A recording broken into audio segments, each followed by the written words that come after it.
Assalamualaikum warahmatullahi wabarakatuh. Perkenalkan, nama saya Elsa Siti Rahmah dari Prodi PGSD 1B. Di sini saya kelompok 11 yang beranggota 2 orang, yaitu saya sendiri dan rekan saya yang bernama Widi Kartika Dewi. Di kelompok 11 ini terdapat materi tentang motivasi siswa. Langsung saja, di sini saya akan menjelaskan tentang materi tersebut. Motivasi berasal dari kata motif, yang berarti alasan melakukan suatu kekuatan yang menyebabkan seseorang bergerak melakukan suatu kegiatan. Motivasi didefinisikan sebagai dorongan yang timbul pada diri seseorang, sadar atau tidak sadar, untuk melakukan suatu tindakan dengan tujuan tertentu.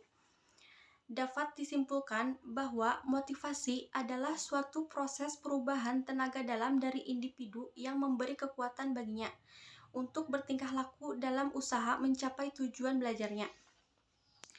Dengan belajar, manusia melakukan perubahan-perubahan kualitatif individu, sehingga tingkah lakunya berkembang.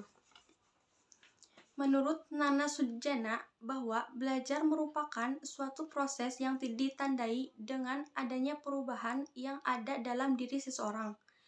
Oleh karena itu, motivasi mengandung nilai-nilai sebagai berikut. 1. Motivasi menentukan tingkat keberhasilan atau kegagalan perbuatan belajar siswa. 2. Asas motivasi menjadi salah satu bagian yang integral dari asas-asas mengajar. Bentuk-bentuk motivasi belajar. 1. Motivasi intrinsik, yaitu motivasi yang datang dari individu itu sendiri.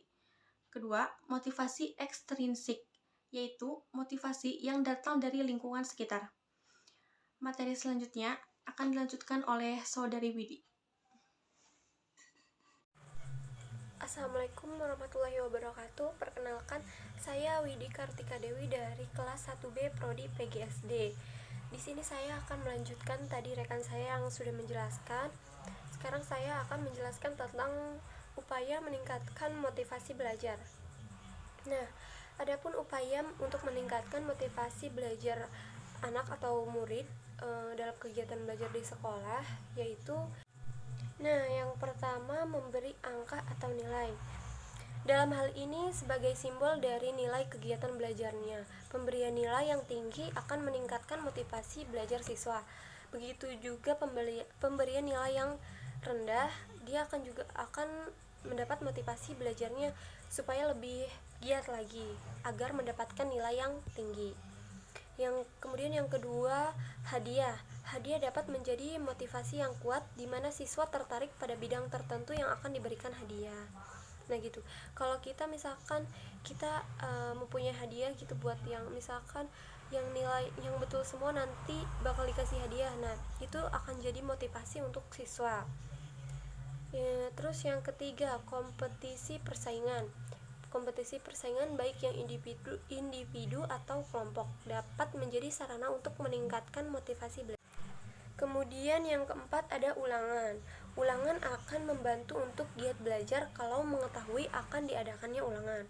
Nah, kalau kita tahu mau ada ulangan besok misalnya, berarti hari ini kita otomatis bakal belajar terus-menerus kan ya.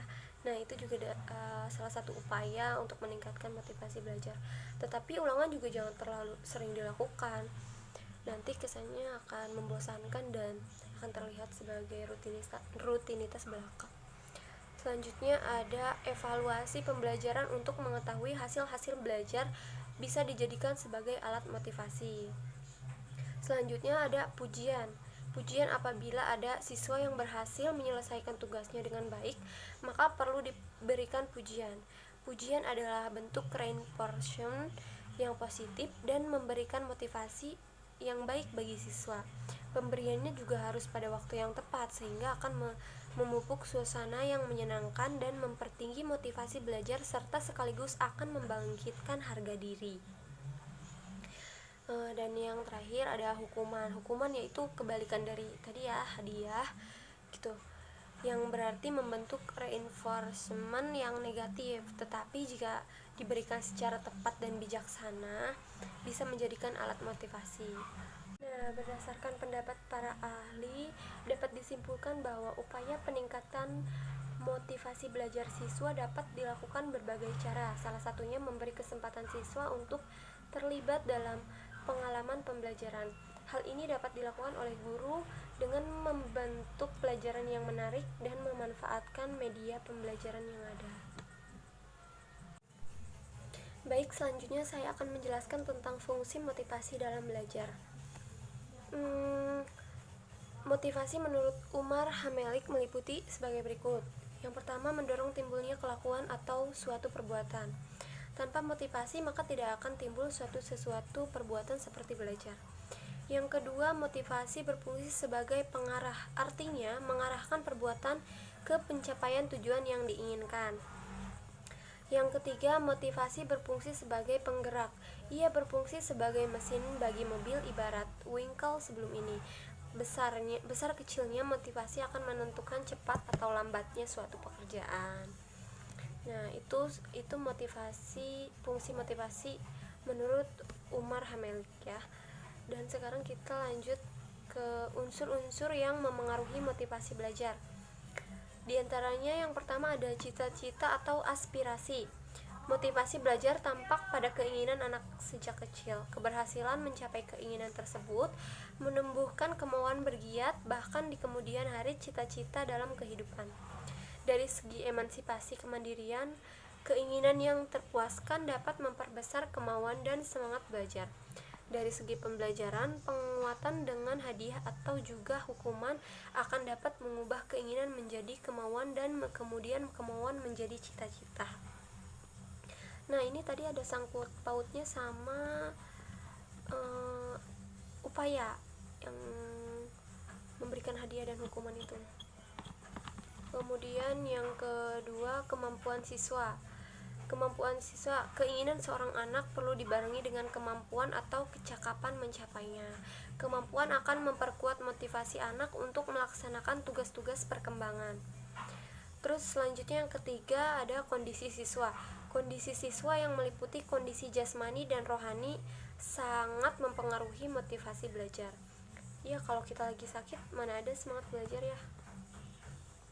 Terus selanjutnya yang keempat ada kondisi lingkungan siswa. Lingkungan siswa berupa keadaan alam, lingkungan tempat tinggal, pergaulan sebaya, kehidupan kemasyarakatan. Dengan kondisi lingkungan tersebut yang aman, tentram, tertib, dan indah, maka semangat dan motivasi belajar mudah diperkuat. Terus yang kelima, unsur-unsur dinamis dalam belajar dan pembelajaran.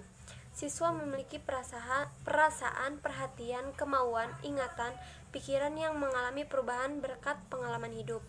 Pengalaman dengan teman sebaya berpengaruh pada motivasi dan perilaku belajar. Terus yang keenam, upaya guru dalam pembelajaran siswa. Guru juga di sini sangat berperan penting ya. Terus yang terakhir, guru adalah seorang pendidik profesional. Ia bergaul setiap hari dengan puluhan atau ratusan siswa. Sebagai pendidik, guru dapat memilih dan memilah yang baik, partisipasi dan teladan. Memilih perilaku yang baik tersebut sudah merupakan upaya pembelajaran dan memotivasi siswa. Nah, itu yang saya jelaskan tentang unsur-unsur yang memengaruhi motivasi belajar. Nah, sekarang saya akan menyimpulkan yang tadi disampaikan oleh rekan saya dan oleh saya barusan. Kesimpulannya yaitu motivasi adalah suatu proses perubahan tenaga dalam diri individu yang memberi kekuatan baginya untuk bertingkah laku dengan giat belajar dalam usaha mencapai tujuan belajarnya. Sedangkan belajar merupakan proses dasar dari perkembangan hidup manusia. Dengan belajar, manusia melakukan perubahan-perubahan kualitatif individu sehingga tingkah lakunya berkembang. Terus, bentuk-bentuk motivasi belajar terbagi dua, yaitu motivasi intrinsik dan motivasi ekstrinsik. Motivasi intrinsik merupakan motivasi yang timbul dari diri seseorang, tidak perlu adanya rangsangan dari luar, berbeda dari motivasi intrinsik. Motivasi ekstrinsik adalah motivasi yang datang dari luar atau dari orang lain. Adapun upaya meningkatkan motivasi belajar anak dalam kegiatan belajar di sekolah, yaitu yang pertama memberikan angka atau nilai, yang kedua hadiah, yang ketiga kompetisi persaingan, yang keempat ulangan, kelima evaluasi, keenam pujian, dan terakhir hukuman. Nah, fungsi motivasi menurut Umar Hamelik meliputi A. Mendorong timbulnya kelakuan atau suatu perbuatan. B. Memotivasi berfungsi sebagai pengarah. C. Memotivasi berfungsi sebagai penggerak. Adapun unsur-unsur yang memengaruhi motivasi belajar antara lain cita-cita. Nah, demikian yang dapat saya sampaikan. Mohon maaf apabila ada kesalahan atau kekurangan. Sekian. Wassalamualaikum warahmatullahi wabarakatuh.